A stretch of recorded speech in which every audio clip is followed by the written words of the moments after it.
G'day guys, welcome back to another Fair Income episode. This is currently my fifth take and my last take. Today's episode, we had the one and only Burak Sarman, a fellow black belt of mine.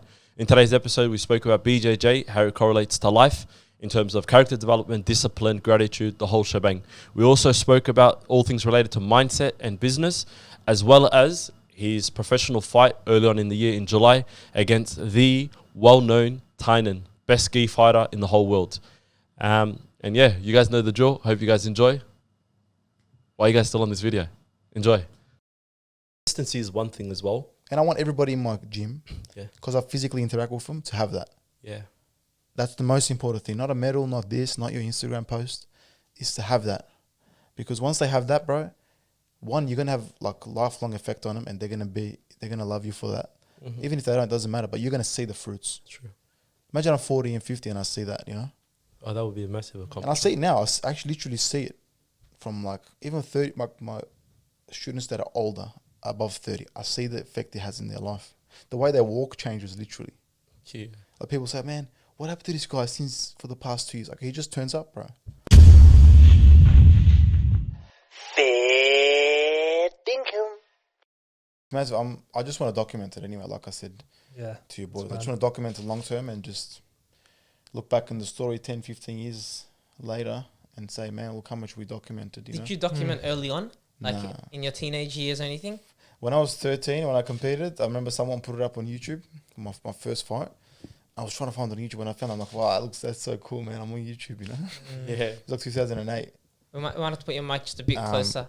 Yeah, that was 2008. And then, I was posting my fights. So whenever I had a fight, I used to post my full fights on Facebook and just, I enjoyed it, you know?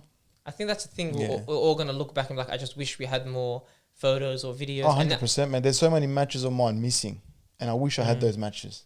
I wish someone had those matches. If I can like find someone to have them or recorded them 15 years ago, I would love to see it. Like here in Australia as well? Yeah, in Australia. Like some matches that no one would, like some of my mates, like, I have a fight. It was an amazing performance.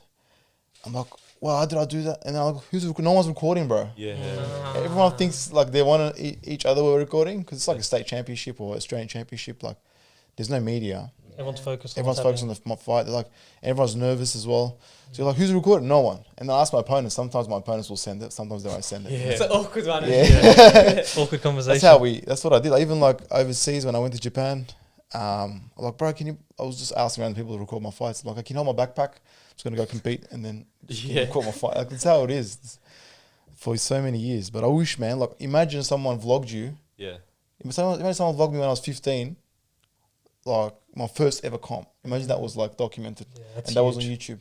Yeah, and now at your age, looking back at it, it's like it's crazy, especially back then. Yeah, how far ahead you'd be.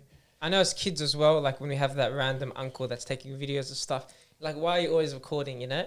And then now you look back and like, man, I'm so grateful that you did record those Eid events or that random birthday party. Because in the moment, you're either too focused on what's happening or you don't really think much of like taking that one or two photos. Yeah. That's the balance because like sometimes you get so, I was talking to this about this to someone. It's like there's different types of athletes. Like some athletes embrace the whole journey, the lead up to a fight. And some people just go, they get so anxious or nervous. They don't want to talk. They don't want to do media. They don't want to spend more energy. They don't want to ask someone to record or just hire a media team, etc. Like you see, like UFC fighters, there's different types of UFC fighters. Some just focus on that 15 minutes. They wouldn't talk. They just want to show their skills, which is cool. You preserve your energy, but then you miss out on the potential of a lot of other things. You got to treat it as one whole. And now I'm learning to do it as one because people care about more about before the fight sometimes than the actual fight, your actual match, the journey to it. You know, and post as well, obviously. I think it's because we underestimate the moment. That's what it is. Yeah. Because you're living it then and there. And then once that moment fleets and passes, then you look back at it and you go like, damn, if only I had. And not only that, memory fades as well. Like your recollection of like a certain event. Yeah. Can be like altered based off experience, emotion and whatnot. Yes, exactly. Whereas that footage is there in that moment. I think like recording, documenting in our day and age with like technology that we have is like the equivalent of like, I don't know, you see those World War II photos of like those grandparents and stuff? Imagine they didn't do it. Imagine they didn't do it. They said, no, we shouldn't. We just focus on the war. Yeah. How do you know you're a soldier? Yeah. You know what's interesting? I was listening to This guy's name's Morgan Housel. He wrote a book, Psychology of Money, and he talks about how nowadays everyone's like, I need the perfect morning routine to be productive, and I need the perfect circumstances to get my writing done, to write a book or to train. I need to eat the right, I need to sleep the best. And now you guys talking about World War II, it's like there were so many, they say, journals written, books, recollections, you know, like diaries that people had, and they used to write it in their 2 minutes of spare time on a bad notebook and a bad pen. It's like they didn't look for if they waited for the perfect circumstances during the war or during, you know, tough times, nothing will get written down. Yeah. And it's like there's no perfect time. Even 30 seconds, you take a quick photo of something random, like you'll cherish it. Yeah, 100%. I think also even more so like here in Melbourne, like especially the field that you're in, like in the martial arts, BJJ specifically, like there's no one now sort of like doing it. So like when a young guy who's like up and coming or takes an interest in the sport, when he goes to YouTube, there's only very little that he can access. Do you get what I mean? Like, right? And it's the same for vlogs. You know, That's like true. That's why I was telling you this when you did that. When you competed on that Hex event and you did that grappling only match, and then after you done the vlog where it was like the pre-ritual to the vlog, like your day, you're grabbing a coffee. You're going, I think it was Broady Central or something along those lines. It's like got the shirt printed. Yeah.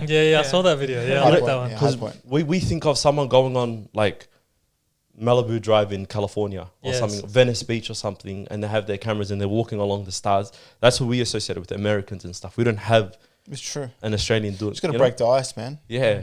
And you got to have a story to back it up, like, or else if you don't do it at the right time in your career, if you do it prematurely, like too early, then it's like it's a bit, I don't know, it's not authentic as well. Mm-hmm. But yeah, it was cool, man. And I think they'll be noticed at the right time. Like they're up there, they're just sitting there, they're very good quality. Mm-hmm. I think over time it'll be more and more noticed, and for myself as well, you know, obviously. Do you ever battle with imposter syndrome, like the idea of like, why should that person watch me, or why should that person like think my journey matters? Sometimes I do, but then I used to a lot, but now I've kind of breaking that. Like I go, it's part of it. Like everyone does it. It's just the camera. It's just this. Like this is me, and this is Burak Sarman's. Like this is Burak Sarman. Like that's my journey. So it doesn't matter who's what's it called? Like who's doing what. Of course, like when I'm looking at it, I go, man, look how this guy's doing it. These guys, I should do it maybe. Like I go, no, just be yourself. And some people like when they're in front of camera, I know they start to change, or because they're not living that life every day.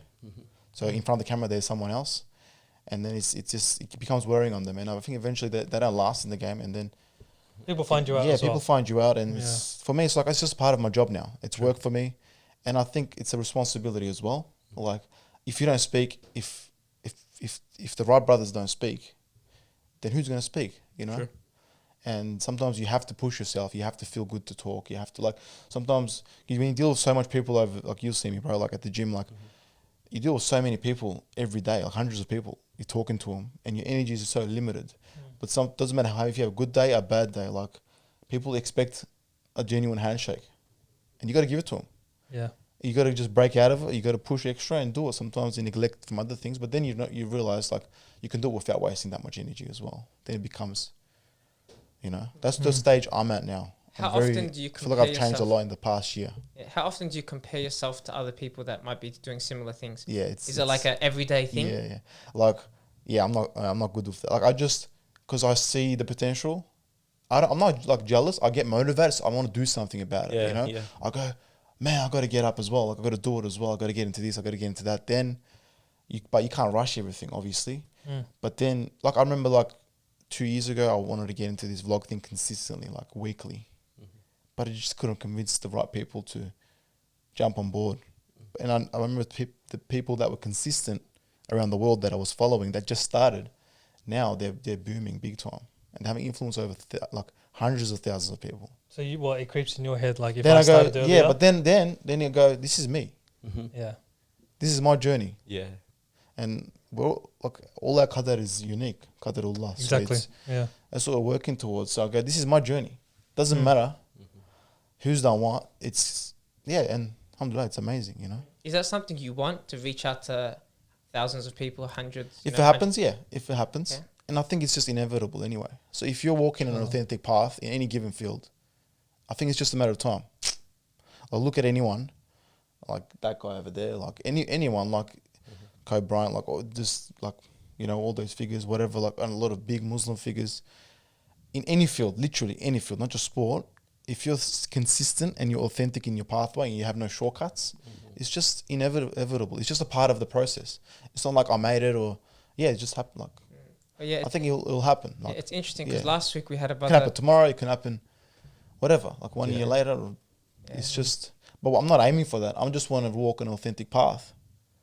And now it's so hard to form an authentic path and follow it. It's the biggest challenge, I think, for the generation and for even our generation. Because it's like instant gratification. Like, it's massive. Like, people can trick themselves into saying they made it, or when they haven't even done anything in the field they're practicing, literally. Especially maybe if there's not many other people in their field doing like so-called what they're doing. Yeah, exactly. They can be like put themselves on a pedestal, and it's like, you just started, bro. Like, even if they are, they're getting clicks, they're getting the views, but they've never done any, and they don't last anyway. But they trick themselves. They go, why don't I just do this? Isn't it a good thing to a degree though? Yeah, I like it. Actually, like it. Like, you know really? why? Yeah, go for it. Yeah, I love seeing that kind of people. I used to be annoyed. I love him too. Yeah. I love it too because I go, man, look, Yeah, it's easy for us 100%. because we're taking the hard way. Wait, love seeing what? Say it again. I love seeing people faking it. Yeah, Like, it doesn't okay. bother me. Interesting. It just Is goes it faking it, or they're just showing before they're successful? taking shortcuts. But the thing is, like, how about the people that want to start a social media page? No, not faking it. Yeah, not faking it. Because some people, for example, there's you who's been a black belt for nearly 10 years or 10 years. Seventh year, yeah. 7th year of being a black belt. There's some people who start a journey in the journey to being a black belt. You know what I mean? Yeah. Where someone might look at them like, you're starting too early. But they want to show that journey because for you becoming a black belt at 21, it's like these teenage years, you don't have those years of struggle. You can't show that. Yeah. Some people are like, I want to show the journey, the ups and downs, the injuries, the 6 months of training, the 2 months, you know? Yeah, of course. Yeah, no doubt about So it. how about that balance? But then it's like, I don't know how to put it. I think it's prior to it though. Yeah. You know, that little bit of delusion prior to starting out Delusion, something. yeah. And then is a those good people thing. fall off. Yeah. The delusion of success, the delusion of quick views or quick fame or quick even money, like, it doesn't last in the long run if they're not real and authentic in their path, because then people are going to see through that really quickly. But it's a big challenge now because there's two pathways. It's really hard to convince people or the youth or like to follow the path we took because it's not attractive. You know, there's no eyes on you for so long. There's no cameras. You just want to develop. You want to get good at your craft when there's no one looking, etc. But now you can document that too, but do it properly. You know, and then of course the authentic people, athletes, authentic businessmen or entrepreneurs or whatever, they stand out big time because when there's so much like this clout going on, like you see people doing weird TikToks and like just to get clicks. True. And you Yeah, see them just to shift get away attention. from their craft to get clicks. It's true. And then you go, man, what you do, man? You were very good at what you're doing. Like a sport, whatever it was. Like you moved away just for clicks and views.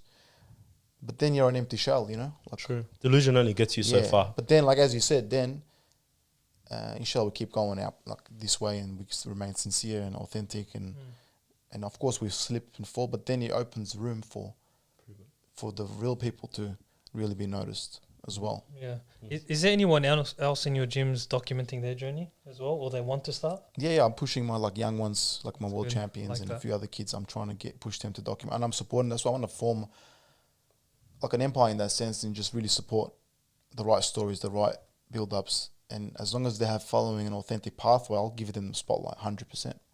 It's amazing. And I wish someone, and when I see like a lot of my kids are like that, or the youth, I go, man, far out. And that's my duty as a coach, as a leader, to notice that authenticity in the journey and the struggle and the commitment. And if I don't give them that spotlight, it's on me. True.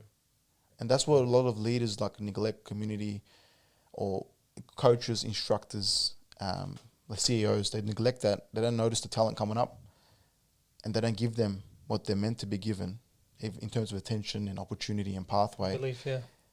Then, I don't know how that happens, but like, Especially it's in the youth. unfortunate. But that's the duty upon myself. I definitely see that. So I want to form that, and I want to open pathways.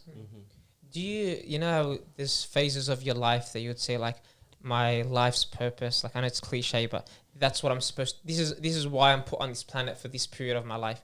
Do you see now yourself, because I know one of the, like, you were at the World Championships and then you'll have that personal venture, but there's also these young kids that are at the World Championship level. It's like, is my job to be a leader and a coach to them, or is it to, for this period of my life which I can, focus on myself? Because you have a hard gig because you have your own business. Yeah. You know, you have opportunities both ways, like help this kid become the number one in the world or help me become the best I can. It's like, how do you fight that? It's hard to juggle, but you can't juggle too many. Like, I probably have 4 or 5 things I juggle at once. But you got to know when to be who to be where. Like, I say that a lot. But yeah, like, you got to know which Burak to kick in at the right time. You know what I mean? And of course, limited energy. Like the guys I'm fighting against now all around the world, they're living on a couch. They're playing video games, and then they want to compete against me. Mm-hmm. You know? And I beat most of them, you know? Yeah. And inshallah, I want to beat all of them, you know? Mm-hmm. But that's like, okay, can I neglect everything and do that? One, it's just not who I am. Mm-hmm. And two, it's not worth it in any way possible. It's not worth it. Of course, if it was like, I don't know, you know, people from boxing make big money, they sacrificed their whole life for 2 years. They did. Even now, if that was offered to me, I wouldn't do it, because then I've been missing out on so much opportunities that Allah has presented me at this time of my life for a reason. Like that's why I say, like, really commit to the journey, because if you don't, you're gonna miss out on. If your target's there, and that should be your pinnacle of any craft you are. You want to be the best at it. But if there's opportunities here that Allah's keep presenting you to take care of, to, you know, whether it's students, whether it's different business opportunities, or whether it's community, you know, opportunities, whether you got a young family, you know, you can't neglect these just for that goal.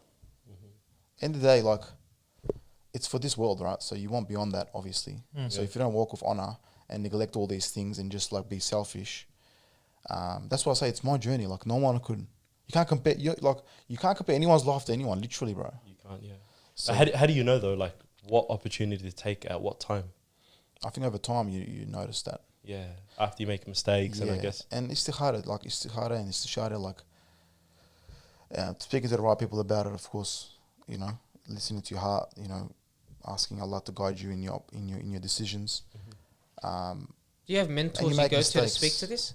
Yeah, like always. you said, you're going to getting trusted people's brothers, advice? Behind the scenes, 100%, always. Older, younger, same age, there's a bunch of them. Always, I always walked, like every decision I made probably in my life, because I didn't have a father growing up, was based on doing istishara, like really speaking to someone about it and seeking advice and really listening to those people.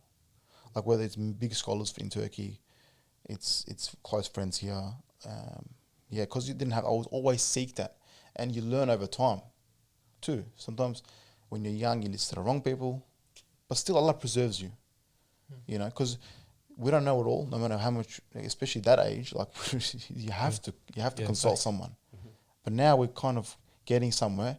Even now, we have to consult even more, because decisions are critical. Like very critical decisions. And they have a bigger impact too. Yeah, and then you listen to your heart. At the end of the day, you listen to how Allah guides you. Did you only do this with big decisions, or is it small decisions? Because sometimes, like, people, for example, starting a business, like these big ventures, you know, quitting your job and focusing on BJJ full time. But there was the smaller decisions you always tried to. What do you mean? But like small example. Day-to-day things. Yeah, like even just, you know, how you plan your day, you know, maybe the small changes in your business where you're like, no, I trust myself. It's kind of small decisions are instinct based. Yeah, it's more about your trial habit and error, of 100%. But big decisions like marriage, and then your big, like opening a business, starting a new venture, meeting this person. Is this person good? You know, networking with the right people. Should I network? Should I not network? Should I do this? Should I not do this? And eventually you find the balance. And the most successful people in the world do this. You'll be surprised how, like, when you look into the lives of many people that we look up to, and they've all done that. Yeah, I think it's Islamic tradition as well. I know the Egyptians have a saying: if you don't have an elder, a mentor, you know, in your life, you buy one. Which means regardless of if you don't have your grandpa, your uncle, or someone you know, That's what the modern world. That's what they do. Yeah. They hire someone. Some people need it though. So But even look at the I think we all conquerors of need the it. past, like the Ottomans, and then before that, and the like they've all the Sultan or the head the leader will be in the front of the whole world, but behind the scenes there'll be so much people supporting them all the time. Yeah. That's how, and it's a big spiritual support, and the confidence that comes from that.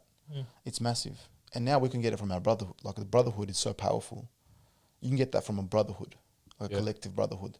It doesn't have to be one person anymore. Like, of course, there's a sheikh and they follow a big like spiritual figure back then.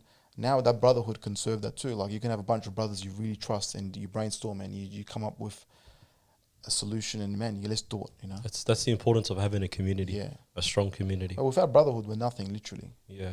So it's just how much can we guide ourselves by ourselves, Facts. by yourself. I want to speak about Burak as a coach real quick, because obviously From personal experience? Say again? From personal experience? Nah, not from personal experience.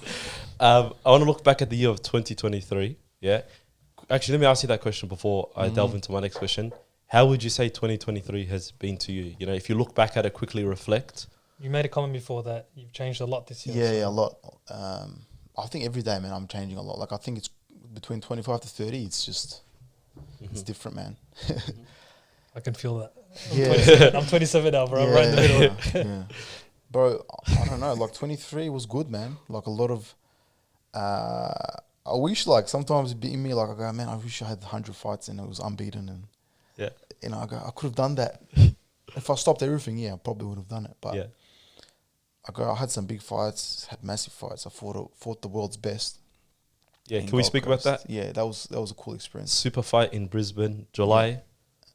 How was that? 23rd, 24th, 29th. July, 29th. Yeah. Saturday. How did you organise that? So I was offered someone on the card before, like a big name as well in the no-gi. So I'm training no-gi like most of the time, like 90%. I'm teaching gi and no-gi, but I train the gi a lot just so everyone develops it. It's a good tradition and it's amazing.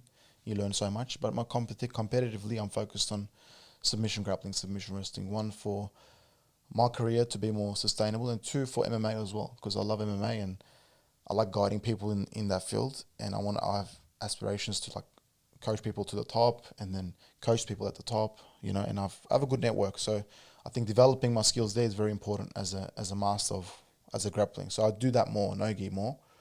And then they offered me a big name, top 5 name in the world in the no-gi, which I was probably going to be like a close favorite. Like maybe going to be a favorite, although he guy's like a world's medalist and he's massive. But and then I seen they offered me this guy Tynan. So this kid's been training since he's 3. He hasn't lost a fight since he's 24. He hasn't lost a fight probably since he's since then, and he has hardly put in trouble.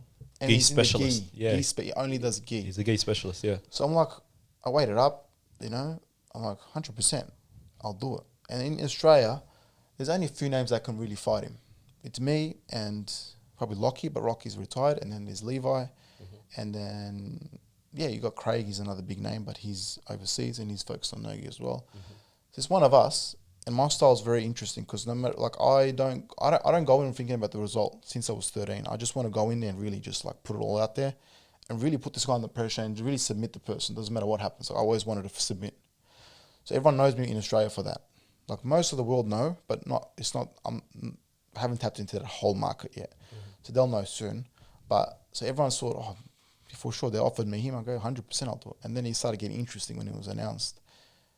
It was cool because, and this kid's going to be the next Maradona probably. So he's 24 now? He's 24. He hasn't lost. Hardly. Okay. He was on a 60 fight win streak. Yeah, At somewhat. black belt before my fight. And he just lost by, someone stalled on him and just beat him like at the World Champions a few weeks before I fought him. So it was a good confidence booster. But I didn't go in, I didn't go in to beat him.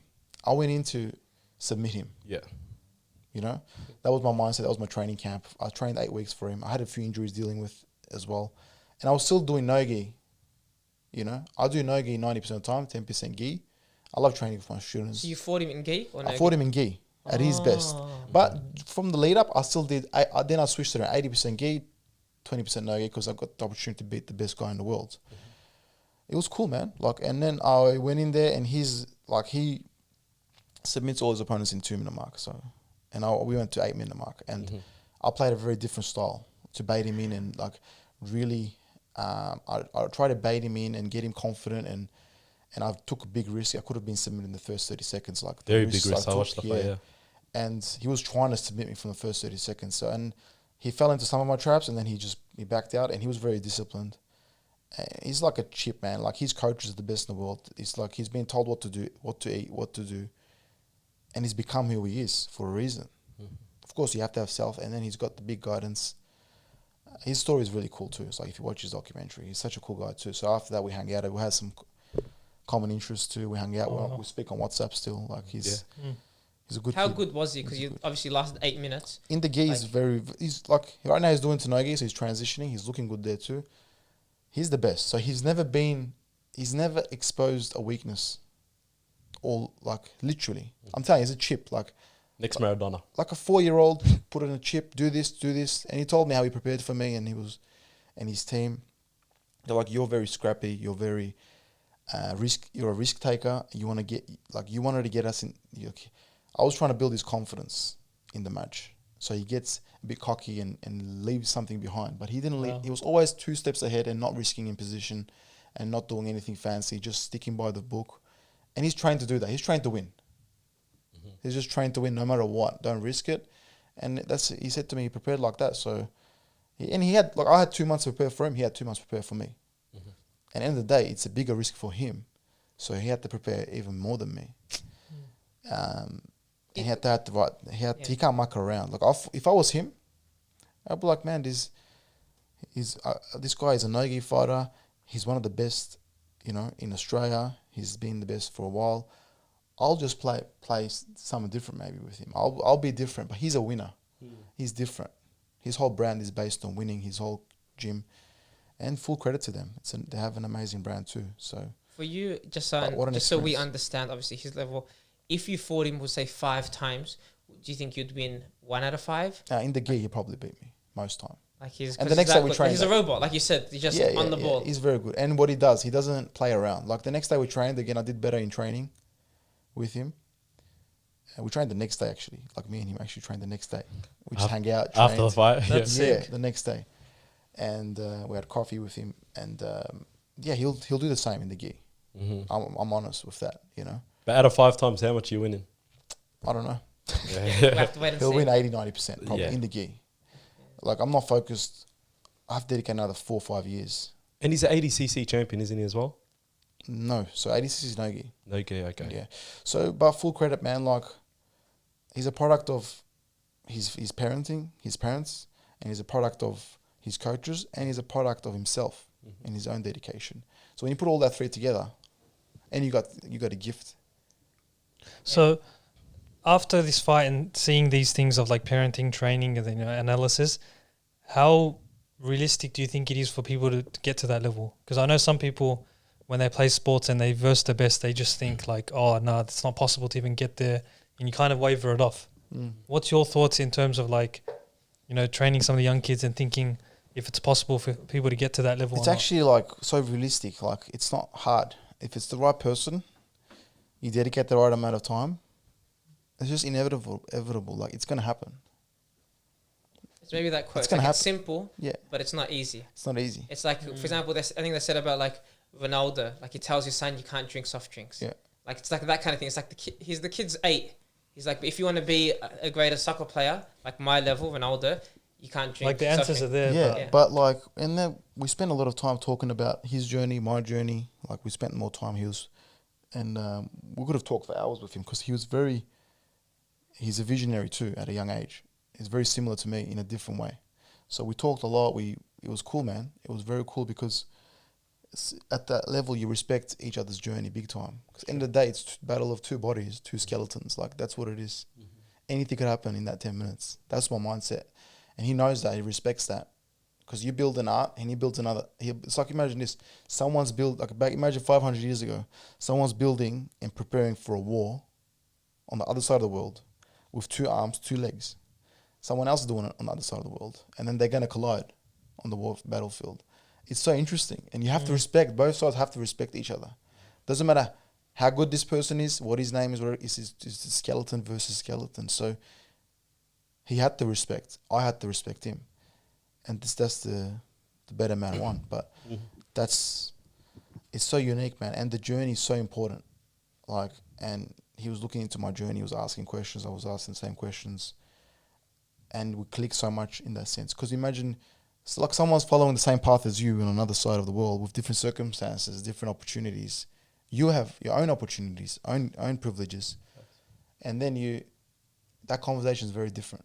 It was very cool. Do you feel like someone like him, because that you understand each other, do you feel like the general population just doesn't understand? Because obviously to be the best, it's a different world. The way you guys have to think can't be like the general population. Like I actually, I've been clicking with a lot of people from other fields that are trying to be the best. Like you guys are trying to be the best at your field or in. I click with these people that you can relate to. True. Doesn't have to be in the same sport, even same occupation. Anything. If someone's aiming to be the best, you click with them automatically because you can relate to one another. You understand each other. Similar qualities. Yeah. And I relate to, when I see a 17-year-old or a 20-year-old that has the same goals as me, man, I love it, because I can relate to that kid. Yeah. When most people can't relate to that kid. No, not many people can understand him. I can relate to that 10-year-old. I can relate to that 30-year-old, 40-year-old. I can relate to that 50-year-old world famous kickboxer, or like I have friends in a lot of fields that are world famous, and I can relate to them because I know, and they can relate to you, That's perfect, because that segues perfectly into my next question. Yeah. And before we go, that's why at the start, you said, yeah, those people are those people when they sit in I've met people in Abu Dhabi, in Dubai, in Europe, very famous people, but they're an empty shell. I sit with them, I can't click with them at all. They have close to 1 million followers. I can't click with them. They can't, because it's not authentic. They haven't walked a real path. But someone with half the following, he clicks with me, I click with him, and we're still in touch. For example, so many people like that. That's why it's so important. You can fake it to the world, but even them they will see through it. Enough times you'll see through it. And there's levels to it too. Yeah. There's different levels to that game as well. It was going to segue perfectly to my next question. You sort of touched on it, but I was going to ask, obviously martial arts, there's a lot of similarities that you can draw into everyday life, even when you relate it back to your supervisor Tynan, your other competitions, about things about visionary, respecting the game, gratitude, the discipline, the hard work, the authenticity and whatnot. I was going to ask you, as Burak, what are some things that martial arts has taught you in your everyday to day life? Or what are some things that you've drawn to it, Bro, everything really, you don't notice. Of course, our faith is, and that's a big part of it, it's very linked to our faith, of course. Our faith is the foundation and base of everything, but martial arts, man, I was thinking about this recently. There's a vlog coming out, the Bali vlog I did, and I did a small chat and coffee. It was cool. Nice. I mentioned it there. You guys will enjoy that. It's a different style. And then, you look, when I was 12, I was getting bullied too. Remember we talked about that anyway. And then, man, I want to be you watch a movie, man, I want to be able to defend myself, and then I want to have this skill. I want to have, I want to develop these weapons. So if someone comes to me, man, I could defend myself. I can do this on them, do that on them. And now you go, you fast track, you've become that person. Yeah. Doesn't matter which medals you have or you don't have. You become that person you wanted to become. And unknowingly, you form character, you form habits or reactions to things that you're unaware of. In every field, any circumstance. I think by character, or maybe it's not even by my character. The struggle of this path molded me into becoming I'm very relaxed. Of course, Aussie culture is very relaxed, but I'm so relaxed. I wouldn't panic very hard for me to get to panic or get angry or react. What do you attribute that to? That's from the struggle of the path, the martial arts path, because something I'll just solve it. I'll just figure it out, boom, figure it out. I'll be bro, just don't worry, relax. We're going to figure it out. It's not good all the time, of course. It's a flaw as well. but it comes from a confidence. It does cost me at times, but just being so like relaxed, and that comes from your ability to solve problems constantly, and you're solving very high level problems every single day of your life. Physical, conflict. It's massive, and you just do things, man. Everything, literally, bro. Like everything is your confidence, the way you talk to people, the way you handshake, the way you look at someone's eyes, the way you talk to them, the way you, even now, like the way I do business, or the way I network with people, the way I, whatever it is. Of course, some have to be molded into what you're doing, Yeah. You don't take it home, you don't take it to your interactions with family. And of course, even that has benefits, but just being an alpha, like it just makes you alpha, but in a lot of fields. That's true. And literally everything, bro. And you can't fake that too.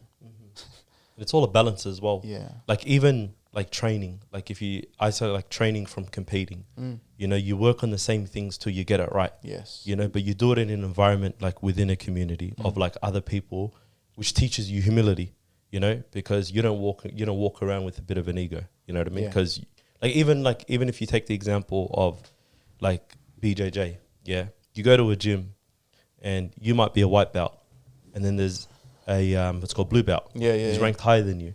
Then you got a blue belt, he's ranked higher than someone. There's always someone. So there's a hierarchy in that system, which you got to respect. That's why it's so important to preserve hierarchy in the gym. That's what I'm very big about. That's why the gi, the belt system, and the hierarchy, like lining up, and all these things are very important, because you got to preserve that hierarchy. Yeah, and that hierarchy breeds respect, and that goes even going back to the training, and you talk about you being in a relaxed field, like those things come under like stress, under pressure.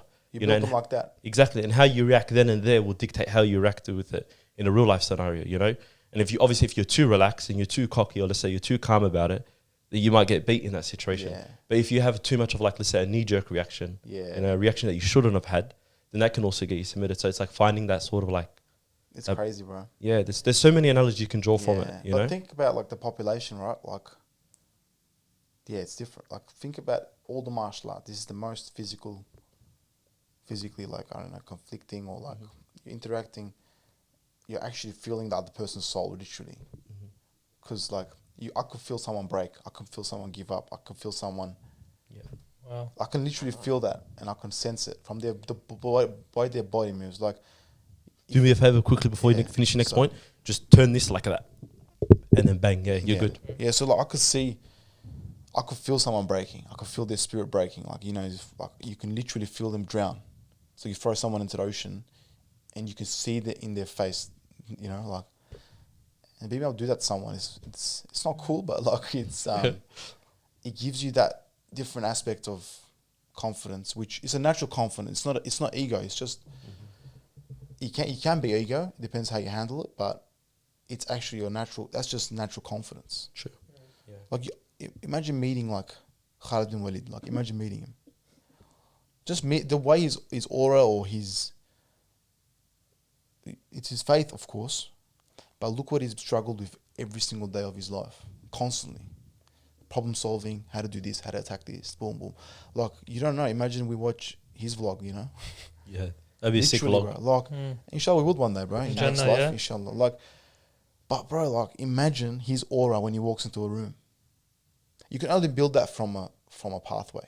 You can't fake that. Of course, that level's different. Their level is very different. But you feel that, man, and I think martial arts is a big factor in that. For someone like you who lives BJJ, it's a part of your identity. Not being BJJ, I just live martial arts. Yeah, martial arts. I don't want to even say BJJ. Yeah, okay, but martial arts, it's a part of who Burak Sarman is. Yeah.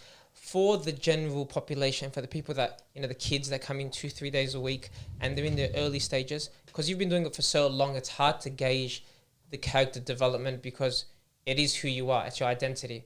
But how about for the kid that's 10 years old, he's been going for 2 years to BJJ. What's the character development you see often in the kids or the newcomers? Is it, because I know the things they learn in any form of martial arts is going to affect their everyday life. Yeah, my brother runs the kids program, Burak Sarman. He's a head kids coach. Of course, I'm on the mat helping him. But you see some kids, man, they come, they sit, so many kids, man. We do a before and after. like 4 years ago, 2 years ago, 1 year ago. We were doing that recently, and it trips you out. Some kids couldn't go to the toilet by themselves, literally. Wow. And now they're taking down someone, or someone's on top of them, and they're smiling. That is crazy. Think they can't go to the toilet by themselves, but another kid's about to strangle them, and they're smiling. It's a different person, yeah. It's massive, yeah. Character development. And that happens over a few months, and then imagine that kid continues. It's just about continuing, bro. It's nothing else.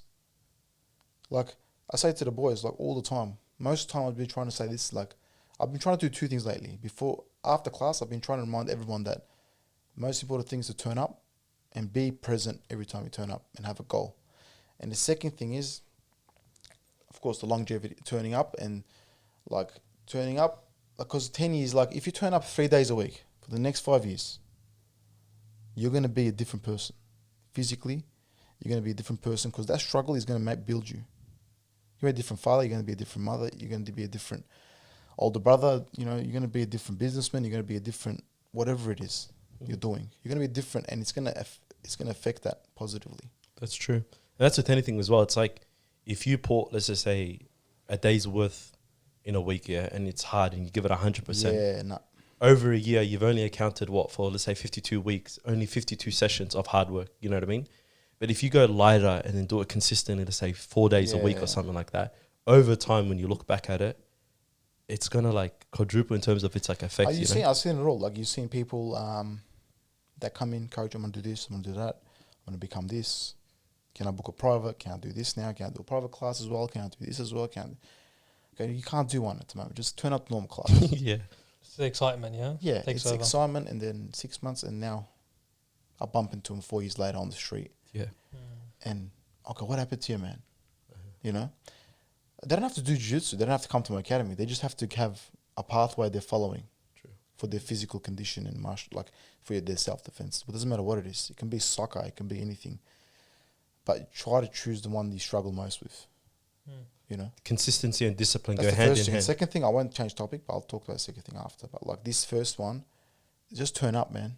Like, just turn up. Because if you turn up, like right now, you look at the gym now, you line up, 40, 50 people line up in the class. White belt, advanced beginner, black belt, brown belt, purple belt, whatever. Father, he's a student full time. One's a father, one's a police, one's this, one's that, you know. Not all of them are going to turn up 4 days consistently or 3 days consistently for the next 10 years. Not everyone. But if you're the one that turns up for the next 10 years, for 4 days straight, man, you'll be a black belt. Like you'll be a really good black belt. So that's your metric, 4 days a week for 10 years. 4 days. Like you can start with 2. Even 2 for 10 years, it's massive. Interesting. So that's what I say, man. Imagine the person you want to be in 10 years. Or don't even imagine it. Just look back 10 years ago. I'll look back 10 years ago. If the people I started with stuck by me, or my students that were training with me 5 years ago stuck by it, there'll be another Burak. That's true.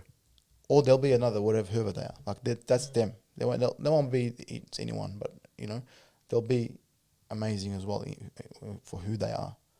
That's what I'm trying to say, because it's very important. And I've been focusing on the over 25s a lot because they're so busy already. I've just been watching them and talking to them like they're busy. They just like they're already busy, have so much goals, ambitions, like even 25, 30. And then 30 plus, they're already 35 plus, they're different. But they're the most consistent, bro. They're the ones that are improving the most.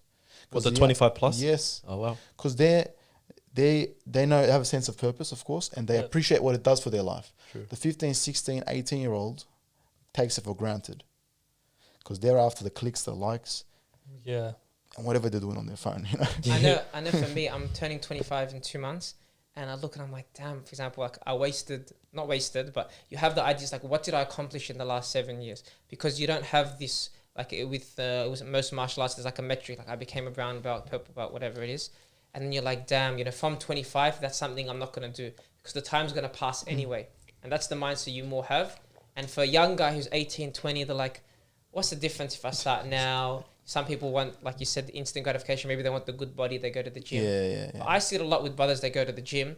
They're like, yeah, I've been training for 3-4 years. And like 3-4 years, your physique should be at least pretty decent. Yeah. But then it's the same kind of thing where it's like, you ask them how their training routine is, and they're like, yeah, I went 3 months, I've been slacking for the last couple months, Yep. and I go again for 6 months, then I'm off for 4 months. It's like, even if you went 2 days a week throughout it and you just non-stop, trained, you have so much better results.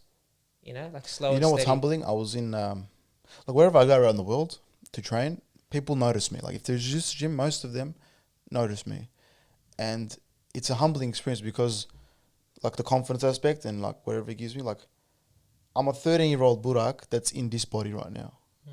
This trips me out. Yeah, I think about that a lot. Yeah. I'm a 13-year-old Burak that wanted to become someone.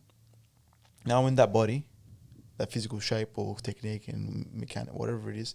And you can walk into any room in the world, any martial arts room, the hardest room in the world, a grappling room, and you can, like, 9 out of 10 people, like, I can probably, it's crazy, man. Like, it's just, and like I said, anyone could do that. If they're consistent, anybody can do it. You can have that confidence. You can walk into any martial arts room and hang in there with everybody. True. You don't have to beat them all. Like, you don't have to be a Maradona or you don't have to beat 9 out of 10 people, but you can be that person. And that's in a room of that's a martial arts room. That's a grappling room, the hardest room, wrestling room. Imagine day-to-day life. You walk into a business meeting and none of the people have that struggle. Or you walk into the opportunity of your life and you have that in your pocket. What that's going to give you. It's crazy. It is, yeah. And consistency is one thing as well. And I want everybody in my gym, Yeah. because I physically interact with them, to have that. Yeah. That's the most important thing. Not a medal, not this, not your Instagram post. Is to have that. Because once they have that, bro, one, you're going to have like lifelong effect on them and they're going to love you for that. Even if they don't, it doesn't matter, but you're going to see the fruits. True. Imagine I'm 40 and 50 and I see that, Oh, that would be a massive accomplishment. And I see it now. I actually literally see it from like even 30, my students that are older, above 30. I see the effect it has in their life. The way they walk changes literally. Yeah. Like people say, man, what happened to this guy since for the past 2 years? Like he just turns up, bro. I didn't do nothing. It's him. And some people, I just make sure that atmosphere and the environment and the character and then, the vibe is correct and everything's there's structure, there's hierarchy. I just make sure these things are there. And then I make sure to try to multiply myself. And they turn up. They do everything literally. I do 20% maybe, I was just going to say, some people like have this individual in their life, like what you're doing with the other people, creating that connection, long-term connection. But some people are yearning for it. They're actually looking for that one person. And all it takes is for you to give them that extra connection, extra belief, and then it just changes everything. Yeah, bro. It's honestly phenomenal. I think it's more so, the third place thing. It's like, when like people yearn for like that sort of guidance or something, I think it all goes back down to that person putting themselves in a position or in a place where they love or they enjoy doing it. Do you get what I mean? Then that guidance becomes a bit easier. Do you get what I mean? Like if I didn't love BJJ, or let's say let's say something, tennis. Yeah, I don't like tennis. Yeah, I love tennis, by the way. But let's say I didn't like tennis and I get put in a room with Djokovic or Federer or something along the line. I'm not going to go seek his guidance. It's all going to fall on like deaf ears, It's true. So it's like that balance between the two.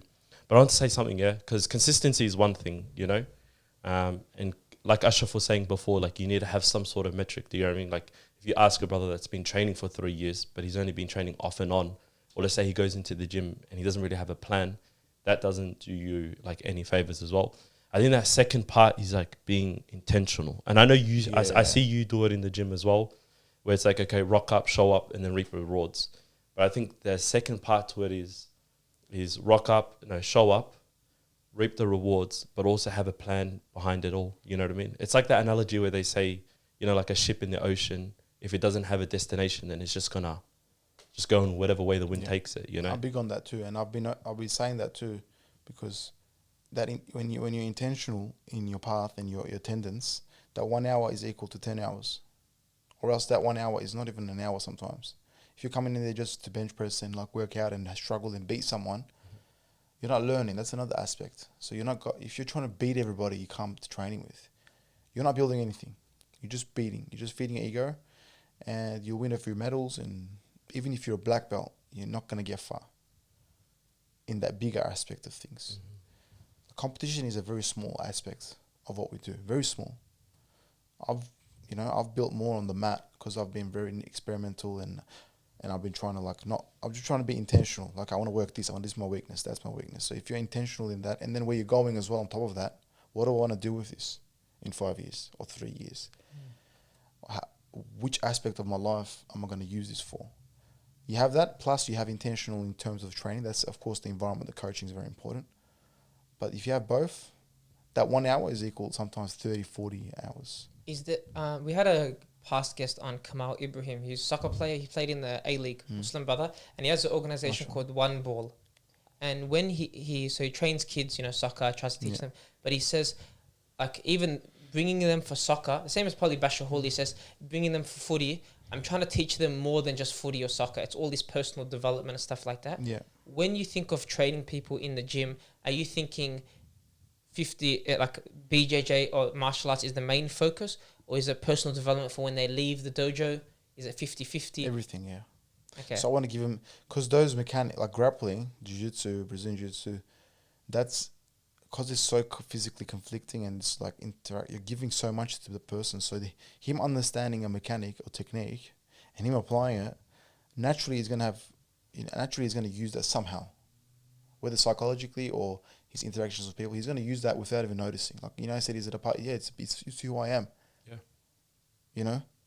Like I'm that person that I used to look up. Like I used to look in magazines, like, or you see like cartoons or whatever, like, when I was 13, like, oh, that person, like, Yeah. you become that person.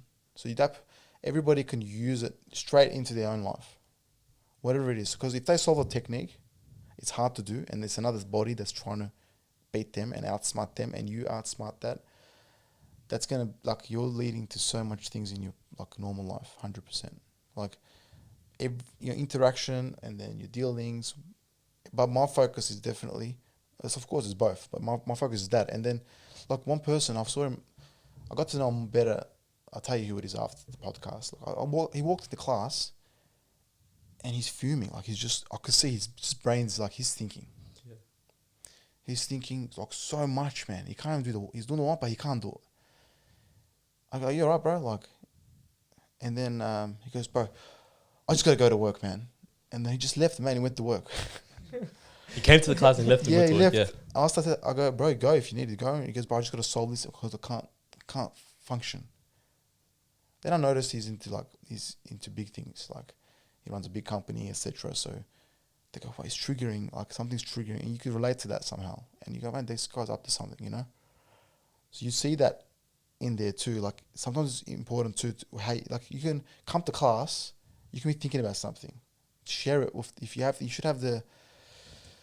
Not the courage, but the relationship with your coaches and your brothers there, your teammates or your peers, to share it with a few of them. Like, man, look, I'm not feeling the best. Let's just take it easy. Let's just do this.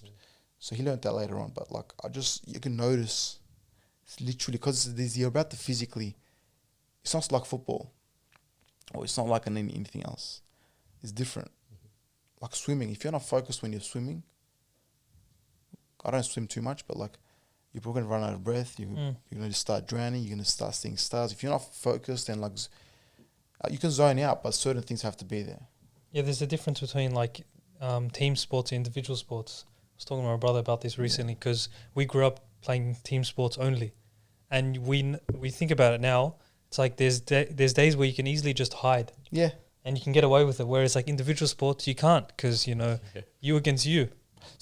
I do sometimes do this, like, when I'm thinking too much. When I train, I just try to forget, or I try to solve it as I'm training. It's not good, but if I try to do it, but it's not actually good. You can get injured. You'd rather zone out. But I just kind of have fun with it. Like, it's like I'm surfing or something. What? It's weird. Yeah. You know how some people jog? Like, I gotta get it out, or they go for a drive, or like the roll cleans your mind. Yeah. They're just like, I solved it now. Yeah. I do it at training sometimes. I gotta tell you, that's when you gotta start archery. Yeah. Because the hadith is, if you're ever anxious, distressed, or you have like things going on, like depression and things like that, the Prophet Muhammad ﷺ said, pick up your bow and shoot. Wow, see that? So that's the cure. Like if you think about it, it's like the Prophet didn't say, go for a run, whatever. He said, and pick I guess up your it's bow and probably shoot. the same thing in how's the cure? all the sunnah sports. Because the Prophet said it. Oh, okay. That's literally like sufficient. Same as honey, black seed, zamzam water. It's like if you're distressed, anxious, if you have worries, pick up your bow and shoot. I want to know the logic behind it. Yeah, interesting. I think I think all sunnah sports probably the same meaning. Maybe like I don't know how the scholars interpret it, but Because I would not probably be is. able to shoot a bow straight if I was not focused. Just imagine going. Yeah, that's the thing Yeah. about archery. You have Yeah. to be 100%. I guess when you're really good at it, Yeah, it's just like you're thinking, like you see, like yeah. I don't know if it's the same as wrestling, but the saying in archery is the better you get, the worse you get. yeah, same with us. Depends Yeah. who you're. Like I am looking for training partners that can really will beat me up. It's the biggest gift when I find someone. It's hard, but like That's what you're looking for. you're looking for constant, or you don't look for it. You do it to yourself. You do it to yourself. Do you just understand what I mean? by No. that? That's true. I I see it. Yeah. So like if I'm improving every day, whether I'm with training with a white belt, blue belt, or a black belt, Yeah. but it's up to you to trick yourself, because you can always something to improve in grappling, in jiu-jitsu, because it's endless, the techniques and positionings, and there's things you could develop. So you got to develop yourself in areas of weakness. So for me, I have so much weakness. For someone else, Burak doesn't have weakness, but I have so much weakness. So I've got to develop them all the time on mat. So Yeah. it doesn't get boring, one. And two, I'm improving, you know? So I guess it's the same concept. But I know how that can happen, because when you're really good at something, You get comfortable. you get comfortable, and it's a sort of like zoning out. Yeah. You're like, boom, okay, done. Like I can see that for sure. I think it's interesting now thinking about, like, we've gotten speakers on to speak about pretty much all the sunnah sports. And you think about, like, swimming, like you said, it's you versus you. The same as archery. It's you and the target. Yeah. And then horsemanship is very similar to being like a shepherd. It's you and the animal though. It's like they're fighting against you and you need to learn to tame it. But then wrestling, it's you against another person that technically you have to kind of like overthrow. Or It's like, again you versus you, but there's still like another opponent fighting you. Like you get it compared to swimming or archery, where it's 100%, completely yeah. different. It's just you and a target. Yeah. It's a still object, you in the water. Yeah. And then horsemanship, it's like having a animal. Like you just, as soon as you train it, it's different. You're not training your BJJ Yeah, partner that you're in a not. competition. It's just you against them. Obviously, you're the reason you can lose. Like you said, I think Yeah. your explanation of BJJ is like, it's like a puzzle. Yes, 100%. That's how you explain BJJ. And it's very similar. Like I remember I used to do bouldering. Okay, do you know what bouldering is? No. It's rock climbing without a harness. It's not high. It's like 5 meters, Alright, 6 meters. But I remember I was getting trained one time, and they said bouldering is a puzzle. And then that day I heard you say it, and I'm like, damn, like elite, you know, because I was like a state champion. He goes elite level. That's how they think of it. It's probably the same as soccer, basketball, It is. learning to dribble. It's like reading the opponent and stuff like that. And that's what BJJ is like. You can lose the fight before you even get in there if you don't have the right mindset. 100%. So Of everything. Yeah, well, you versus you is a big thing, but you're right. Like, for actually what it is, yeah. yeah, do you know, like, obviously you've had your experience in martial arts. Do you know why, like, wrestling, judo, these kind of things is a sunnah sport? Like, the reason behind it? Like, do you see the development you get out of it? Or the people? Well, I can give example from children, like a 3-year-old. You teach a 3-year-old to kick or punch, it's a form of aggression. Like, you're triggering violence in the kid without knowing. Like, you actually are. Like, but when you're teaching them wrestling or a non-striking martial art, like, you're triggering a bit more peace. Of course, it's violent again, but it's problem solving, and you're hugging, you're dropping, you're controlling, and that's more natural for a kid. That the others trigger some sort of violence. I don't know if there's any research being done, but that's from my experience, what I'm saying. Like, and you don't want to trigger that. Of course, he has to be let out, but you don't want to trigger that on a day-to-day basis. And that kid, when he's 15, 16, is different to a kid that's been doing a sunnah sport until they're 15. It's very different. I've seen that development. They're very different. The confidence is different. And because a lot of people I'll just talk about grappling in general. Like, I'm not a scholar, but I'll just talk about grappling. Like, when you have physical conflict, like if I get close to you, most people will be like, that's my personal space. And their heartbeat will start to, straight away increase. But a wrestler or a grappler or a sunnah, like sunnah sport, wouldn't feel that most of the time, because they're dealing with that constantly. It's every day. Like, they wrestle in the Sahabah wrestle in the mosque, they wrestle there, they'll have challenges. There's a lot of the revelations, like So many different ones. It's crazy. And then the ability to control, for example. I think we explained this, like, Ali Radullan's thing, the story. Did we explain the last podcast? Which one now? I don't know, I said it somewhere, but I Ali don't- Radullan, in the battlefield, he drops the Shield? no, he drops the The flag. no, he drops the kuffar. Yeah, Yeah. like before. Drops him. He mounts him. Yeah. Like they say, he controls him, and he's about to kill him, You did. and he spits on his face, Mm. and he doesn't kill him anymore. And he asks him, "Why didn't you kill me?" He says, "I didn't kill you. I was going to kill you for the sake of Allah, because we're on the battlefield. Because you spat on my face, I was going to react with my nafs, and I was going to kill you for my nafs. So I stopped killing you."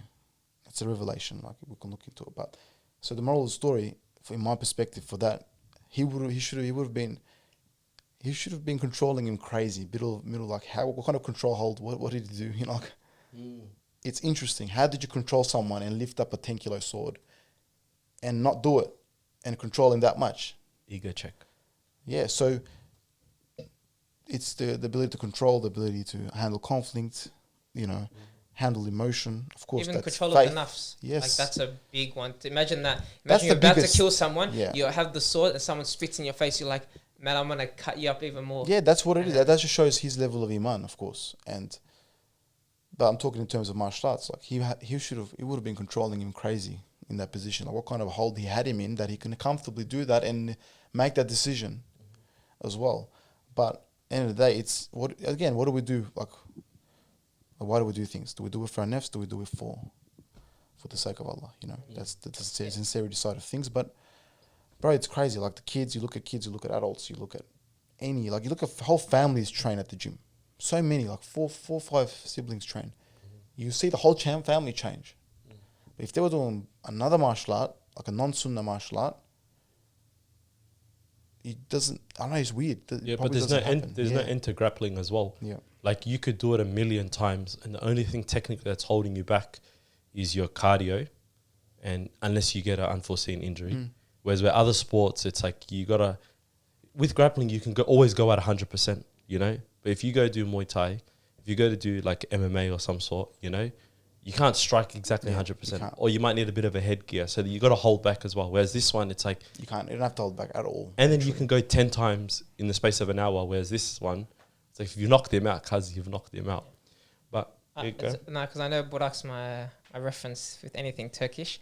Is there like a rich history in wrestling in Ottoman? Because obviously the Ottoman Khalifas, Of 400, course, 500 years. Was wrestling a big part of their course, history? Yeah, of course. It's a sunnah, first of all, and they practice most sunnahs, like all the Okay. sunnahs as well. They were, 100%. Have you ever tried to incorporate like some of the, because the Ottomans had their own technique to maybe like training, like what a coach does. Have you ever like done research into that? I haven't done research, but it's interesting, like watching TV series and Even how they get and into then hearing wrestling. stories. Like, they'll wrestle on the grass, they'll wrestle everywhere, they'll wrestle at the masjid. It's just so common, and the form of training done is they definitely inbred it into the grappling, very 100%. Because you drop your swords on the battlefield, it's unarmed combat, True. so you have to. And I'm not like surely they knew how to do arm locks. Surely we talked about this last time. Surely they knew how to strangle someone better than us. Yeah. Like, Or a leg lock. yeah, for sure. they were Bro. They'll know how to 100% break a leg. stronger. They'll know how to break a leg, Yeah. They're 100% stronger. Like the Yeah. things they used to carry and Yeah. stuff like that. Yeah. It doesn't compare to what, Yeah. Like, we dedicate our life to a craft. Yeah, true. Like we dedicate it, but we develop different aspects. But of course, bro, like they dedicated their life to war and spreading and defending their, everything. So it's a big confidence element. So if they didn't have that, it'll be a big weakness. But surely 100% they had it. Like, they have to. And is wrestling or martial arts popular in Turkey today? Because I know like soccer is probably their number one sport. It is. Yeah, Yeah. wrestling's very popular. I know, like, I'm friends with some Olympians in Turkey. Very nice people, very hardworking athletes, crazy, and they're really fun to train with as well. But it is popular. But it is like the circumstances. Like, people are involved in livelihood, and I don't know how it is, but like I don't know, social media has influenced the whole world literally. So even Turkey, where there's so much talent, people are not really. It's hard to find the gems, but there is people coming up the ranks for sure. It is popular, but livelihood's a bit more harder, and people are just distracted as well. I think people are the problem of everything. Like, it's not whatever it is. People are, bro. We're the biggest problem. Because like, imagine someone that's 24/7. Like, I don't know if you do this research. Where's Instagram used the most? Or we all do it ourselves. We have our own weaknesses for this, but I'm the worst at Instagram. yeah, because for energy, your energy is literally not there. You're not there. Yeah? You're not where you are. So then there's no spirit. So imagine a country or a state that does that 24. So there's no spirit anymore. It's crazy, man. There's so much connect, but it's so much disconnect at the same time. So it influences generations and especially this TikTok and trending, and you get views. Attention. Like the videos I see, man, it's not normal. Yeah. What they do for like 50-year-olds, man. Yeah. What they do for views, it's crazy. And then you go, and then you see someone doing like double, triple backflips at 10 years old. That's all. Like, and then you see there's a video, a kid jumping in. So they got like what do you call it? Foam mats. Like No. They got what's those things you carry? Look, the forklift carries. Yeah. pallets. The crates. Crates. Yeah. So you got crates. They put like a fence underneath. Like a fence underneath the crate, so it becomes like a thing. So the kids are doing this in Turkey. They're jumping on it, doing front flips. Yeah, parkour, boom, backflips. And they have their shoes are ripped. Whoa. Their shirts are ripped. That's their training. So imagine you pick that kid up, you bring him to Salman Academy, and you train him. That's a goal. That's an ambition I have. Inshallah, if Allah allows me to, like, all around the world, anyone that's in that circumstance. But like, look at that, man. Like, you got a kid like that, and then you got the same kid that's trying to get views on TikTok. Yeah. And majority, it's like 80% of the kids are on the TikTok side. They're not on that side, unfortunately. Speaking of coming up the ranks and kids and different mindset, and also 2023, a couple of your students became world champions. Yeah. Specifically Mikael as well. Yeah, one of them. Going back to back. How's that feel as a coach? It's amazing. I'm actually going to release the vlog. We did it on the iPhone, so we'll see how it turns out. Yeah. Trying to get So many YouTubers that do it. Trying to get edited at the moment. So, how's it feel as a coach to see one of your students? You know, it was crazy. I had tears when it happened, because you see the father's work ethic, his work ethic, and you see the connection. You not get to know a kid, you really go, wow, man, like. And there's so many potential in the gym, of course, but as a coach, it's a feeling, because I go, wow, man, like. I never, like I said, I never had the aspiration of being a young coach. It just happened. It just happened. So for this to happen as well is massive for me, because one, you have a personal connection with your student.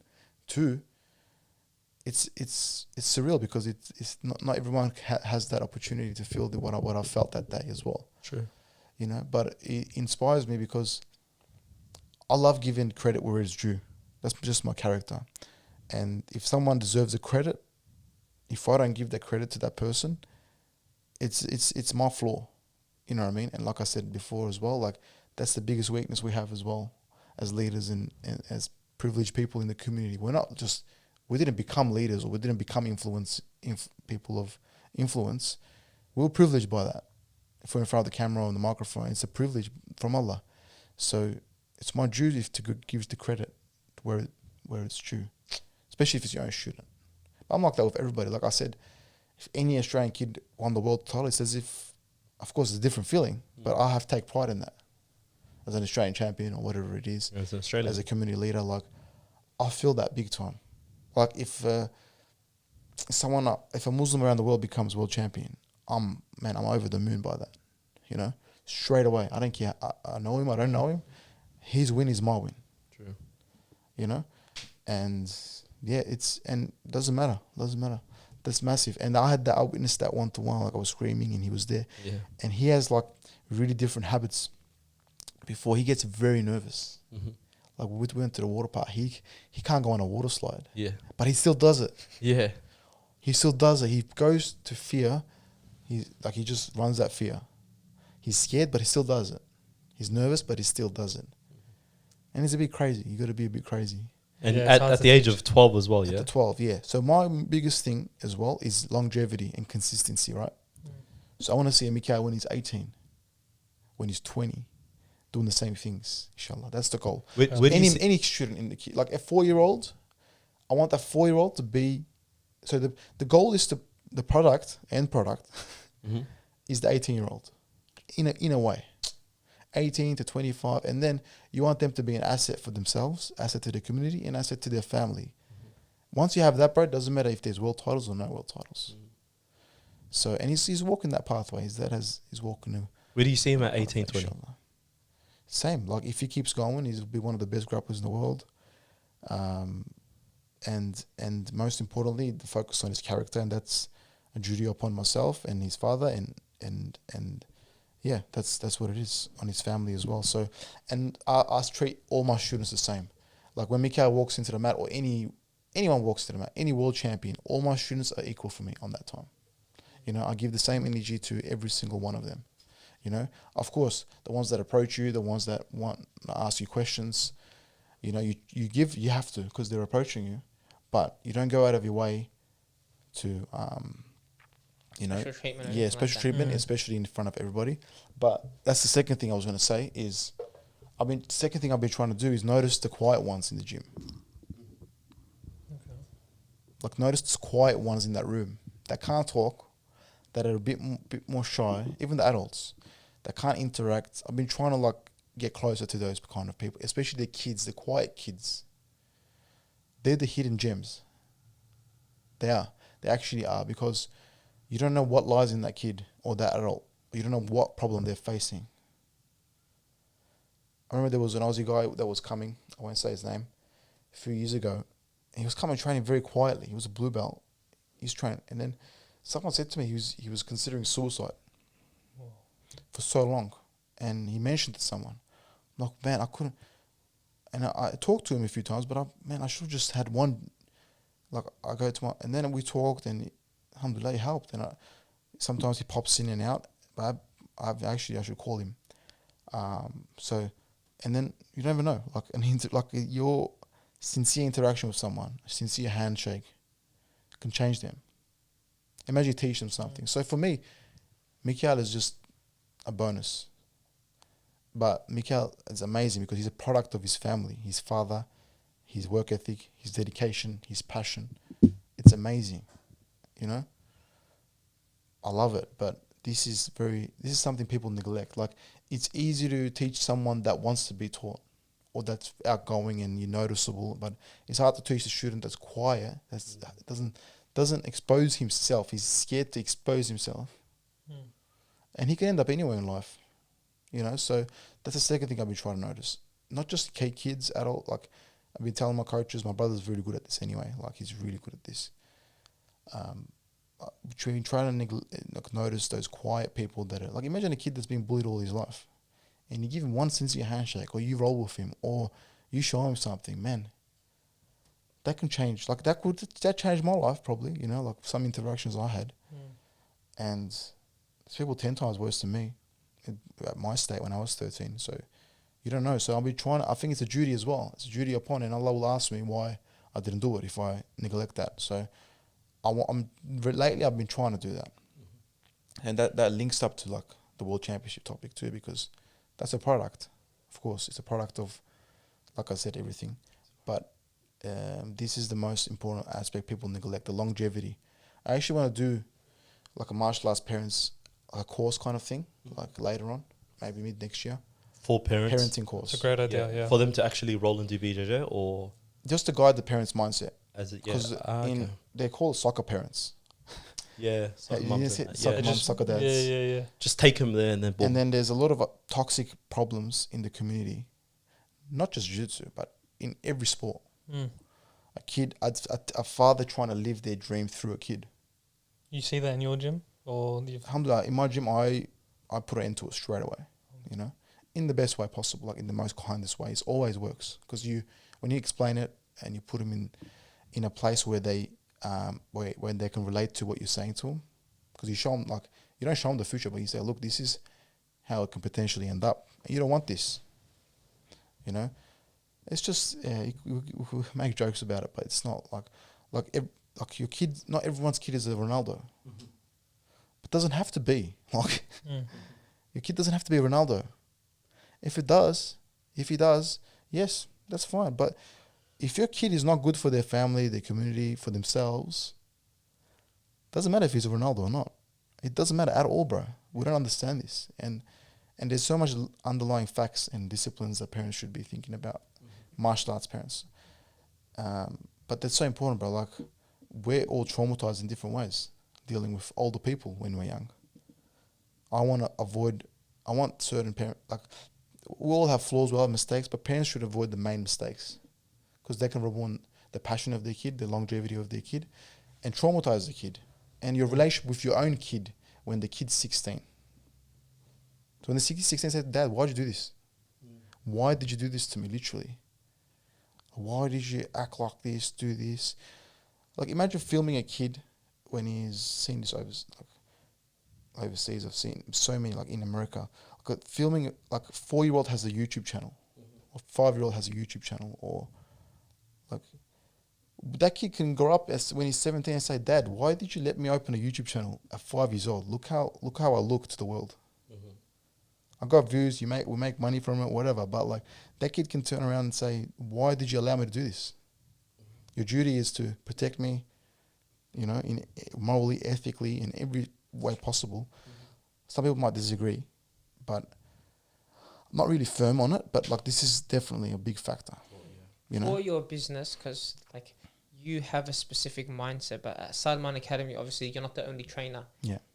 Is it a hard thing to instill the culture with the other trainers and stuff? Because sometimes you might find it's really important because you lived it and you're like, but then another trainer comes or another brother that's a part of the team, and to him it's not that important.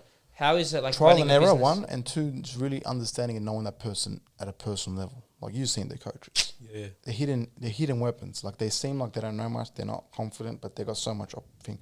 But of course, like, curriculum planning, lesson planning, all those things are there.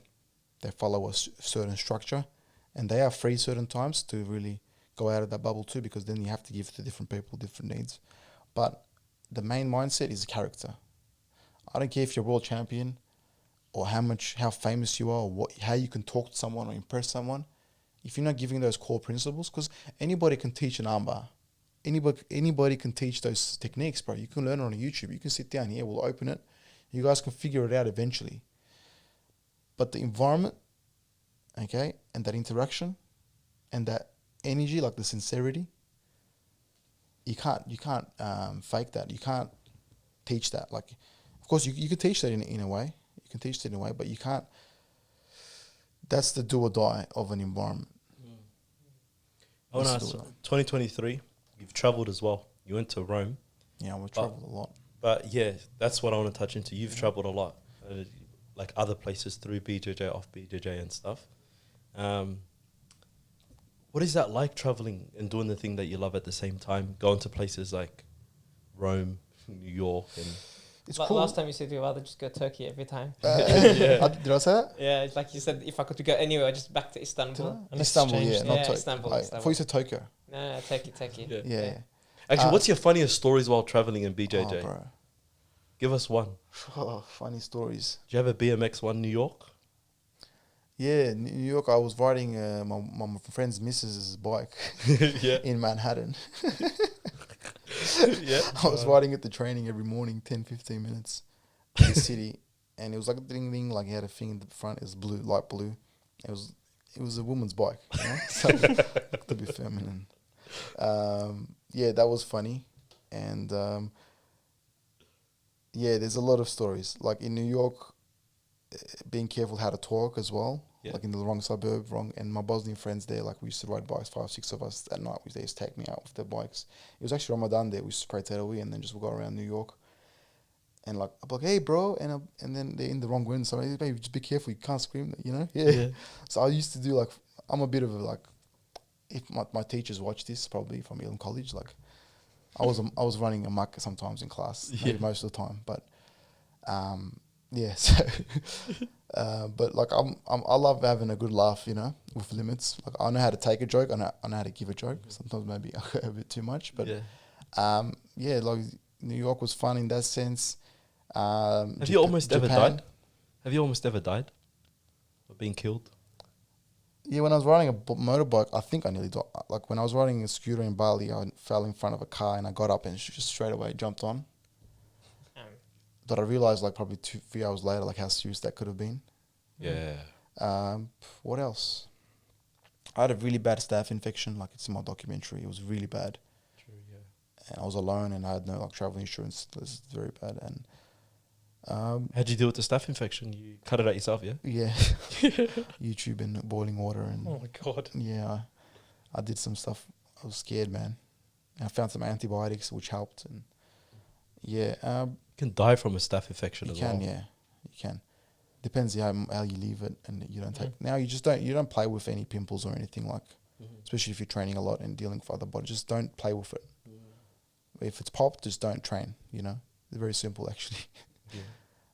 Especially to train in a different environment like in America and stuff. It's very contagious. It's contagious everywhere. But so much, man. We just got to think. If it comes to my mind, I'll share it. Japan's funny because like very different culture. You can't talk loud, and you can't run when you're like in train stations when it's too busy and stuff. Like You get told off for it? yeah, like I was running with my backpack and I was running and this small like short lady punched me in the stomach. What? Yeah. A small Asian lady, Yeah. like Japanese lady, punched me in the stomach. So whoa, like this. Did you feel it? Yeah, I felt like this, and I looked back, and she probably said stop running. I think because no one's running. Me and my friends just running, trying to make it to the train.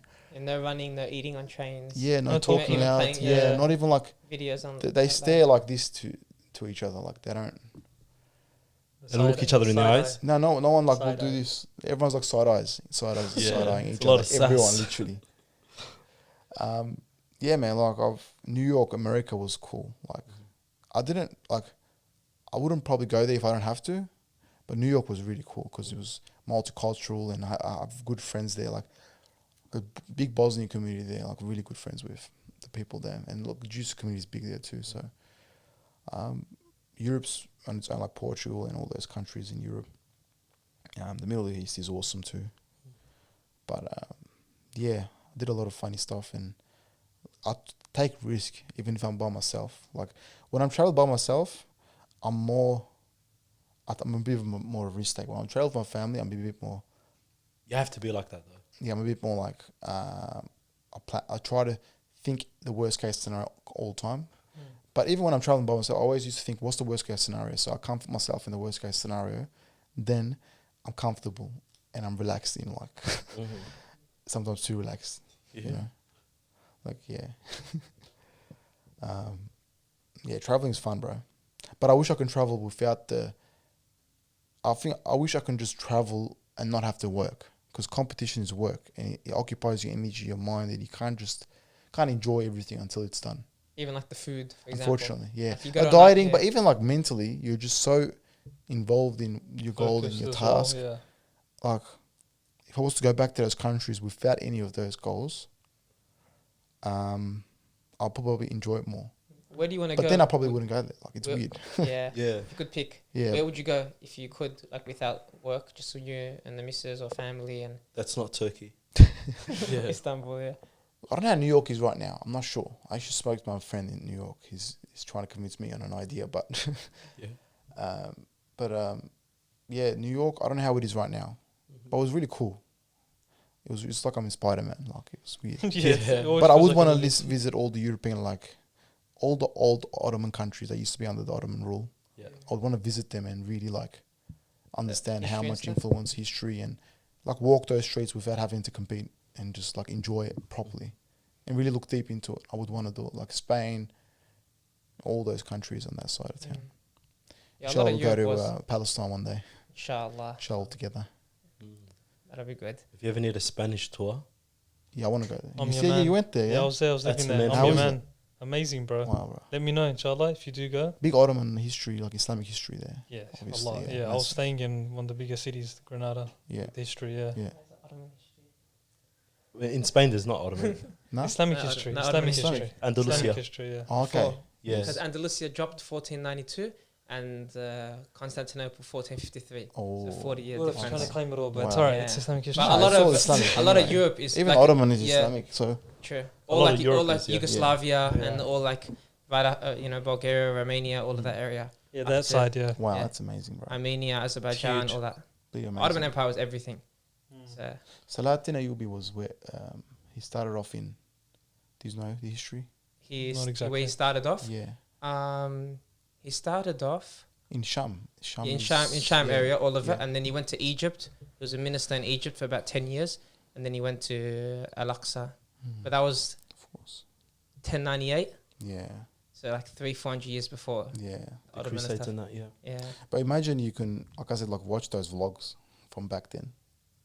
What A fly- vlog would just you be a wanna fly watch? on the. That's one. Salatin Ayyubi is one for sure. All the Sahabas, you know. Yeah.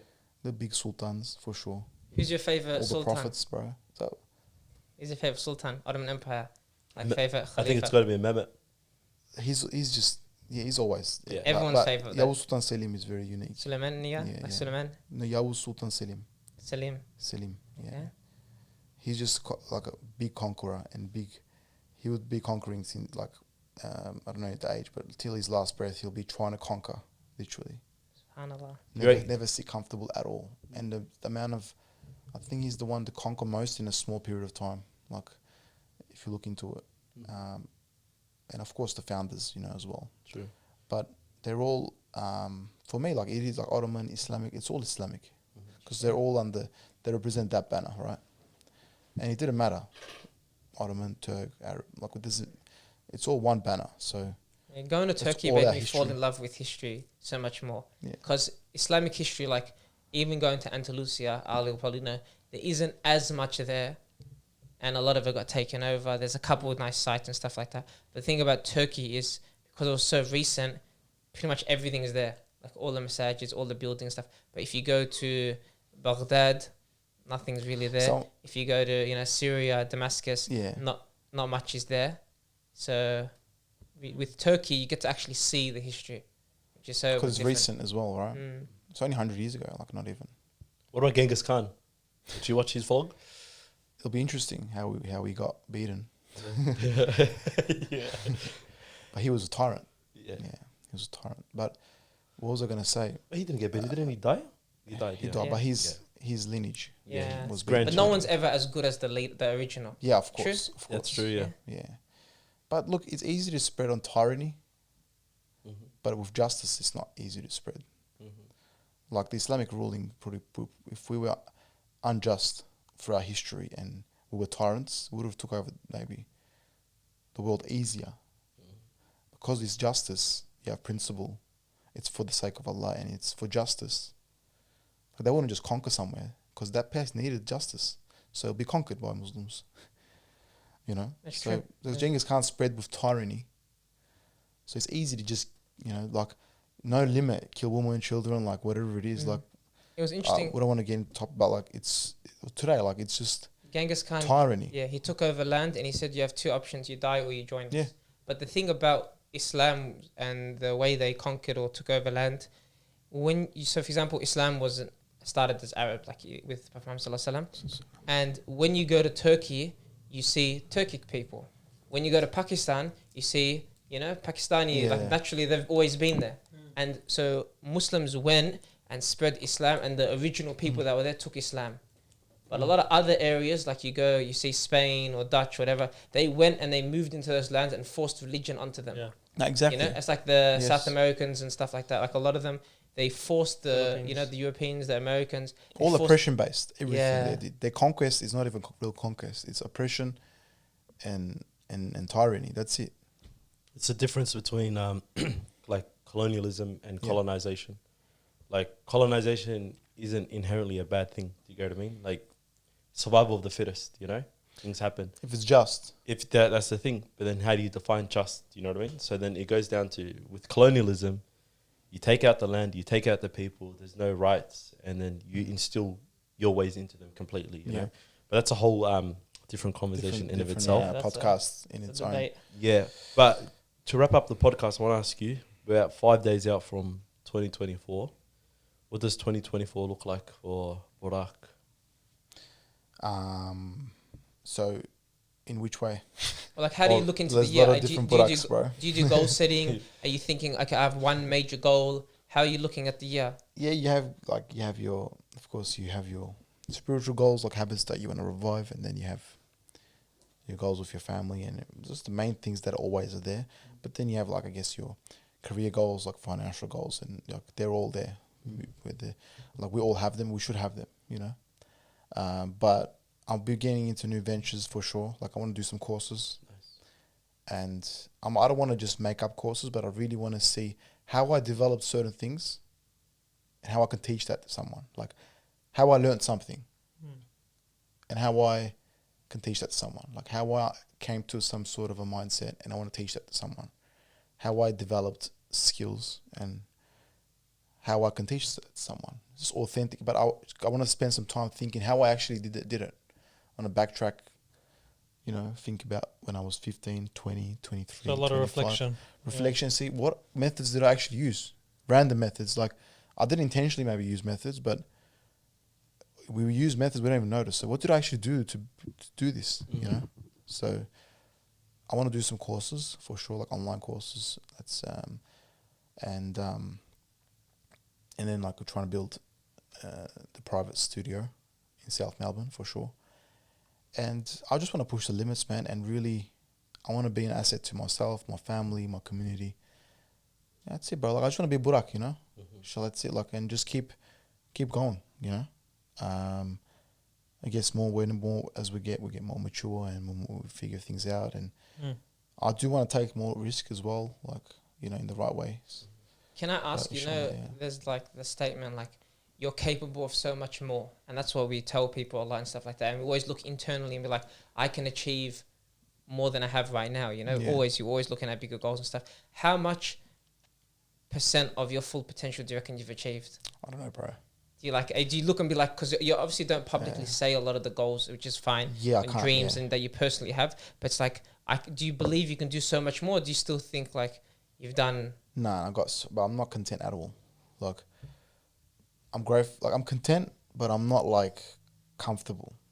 I'm never comfortable. Like, that's maybe a weakness. Not a weakness, but it's a flaw sometimes, because I get really, when you want so much, like in terms of pushing yourself and getting better and better and better and better, you forget to enjoy the blessings that Allah's given you, and that's being ungrateful. So I don't want to fall into being ungrateful, but sometimes you do, you know, because you want more. Like, I can do that, I can do this, he's doing this, let me get into this.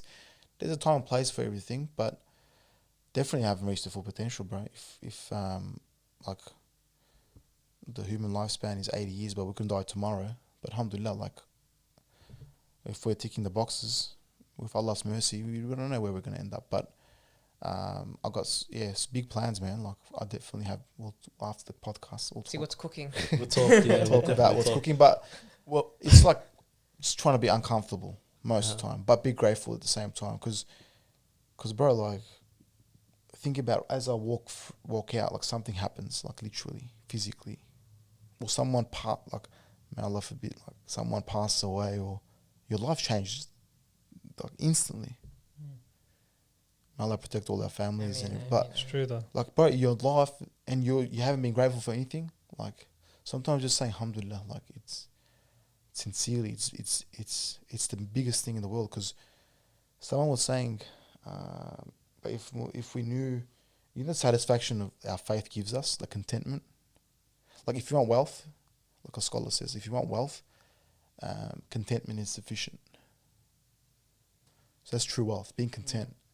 Because you can enjoy a $4 coffee when someone can't enjoy $100 coffee. True. You know, you can enjoy this. You can have more satisfaction. But what if Allah takes away that satisfaction from you? Because and it does. If you're ungrateful, that it doesn't taste the same, because you're just always wanting that $100 coffee, or you know, Or training on a foam blue mat in comparison to a pallet in Turkey. So much for, you know, exactly. And like the mats I have today at the gym, like, they're some of the best mats in the world. Like, I go, wow, man, this is my gym. I go, alhamdulillah. Like, of course, like, it's a thin question, but I want to teach myself to be content constantly. It's good. That's definitely. good. But also keep pushing limits and being uncomfortable, because the moment you get comfortable, is the moment you start going down. And I'm always looking at new things, like new ideas, new things, new potential, where's this heading, where's that heading, where's the market heading in my craft, for example? Where's this heading? I'm always looking into that, and I want to keep up, and I want to be ahead always as well. So that's why I don't want to mention a lot of things as well. But I do, I just want to be uncomfortable and push the limits, literally, and take risks at the same time. Well, I'll mention something for you. We'll do that. Finally, we'll do that YouTube video, the collab between The Vedicum vlog? and us. 2024 Yeah, goal. yeah, yeah. We'll 2024. We'll do it. And Let's do it. Vedicum. Let's do it. I have a video idea, inshallah, but so these guys can see it. I saw you itching for a question. I was just gonna ask, Yeah. more looking at like your daily routine and stuff like that, and you're making the words busy and productive the same thing. Are you someone who's pretty busy, like your time is preoccupied a lot, or do you, like, they say like being effective, like it's just a couple hours, I smash out everything, or are you pretty busy throughout the day? Cause Yeah, I'm pretty busy throughout the day, Okay. like 24 hours literally. I have to. A habit I'm trying to work on is not touch my phone when I get home. Literally not touch it. It's very hard. My missus helped for me. So what, you finish at the gym 8 o'clock to 8 o'clock? No, not that much. Like no, it's like midday, 2-3 hours. Yeah. I should I'll spend at home Okay, with while the you're at family. home. So like we'll do work in the morning, training, work, business, whatever it is, till midday, like till 1. Spend time at home, back to the gym. 4 p.m, whatever it is. And then, so during that time at home, just focus on the present time. But outside of that, cause bro, it's constantly like, Yeah. you don't stop. Yeah. How about this, boom, boom, boom, pop? You don't stop, literally. Yeah. If some people go, oh, I work 24 hours. Yeah. It's possible, man. Like, it's actually, you can be working 24 hours if you're on. It's so easy to. So I have to stop it, and I'm working on it, I'll for make sure. it easy for you. Yeah, Funny man. enough, yeah. That's one thing camping taught me. Because I Yeah. recently just went, I got back the other day. But every time I go camping, obviously you have, like here at home, we have the luxury of connecting our phone into the charger just before we go to sleep. We've got the cord dangling up right next to our bed, and then we'll scroll till we're tired of it. Whereas when you're camping, like you're sort of trying to preserve your battery because you can't just chuck it in the charger, Anyway, so the other night when I was gone, it was like I was camping in the middle of a storm, By yourself? No, I went with like my in-laws. Yeah. And then while I was there, anyway, what ended up happening was my phone, I had like 4-6%, something around that line, But I needed it enough just so in the morning I might need to get by, something along those lines, So I put my phone to the side. Man, when I tell you, I struggle to sleep. So, and every single time I have this Yeah, realization when that's I go the to camp, truth, bro. it's like you can't just like shut down, disconnect. It's like takes so long. And then you have the added effect of like the rain storming down, It's like everyone puts on rain sounds to try and go to sleep. But when you're actually in the middle of the storm, it's the loudest, most annoying thing in the world, But yeah, I think I will leave the podcast there, inshallah. Without, boys, thank you. would you like boys, to for say having any me. last words or anything? No, it's sufficient, man. You're a regular, Enjoyed it, man. brother. You're a regular. We're Yeah, going to do inshallah. another one next year, another one the year after, inshallah, Be for as back, long brother. as we go on. It's an honor to be on. It's a pleasure because it's authentic, it's real, it's sincere. When you have sincere conversations, sincere, Yeah. interactions, it uplifts us, Sure. and No, honestly, inshallah uplifts the people that are thank watching. you so much as well. for coming on. Wallah, we always enjoy it. I don't think the people know, but we need it more than the audience needs it. True. It's Nice. always a good Likewise, reminder, like you said. likewise. I'm the So same. Jazakallah khairan, Allah reward you. But without further ado, for our audience out there, you guys know the drill. Make sure to like, share, and subscribe. And do that again, and then again, till that like button breaks. I will see you guys in next week's episode. Take care. Peace.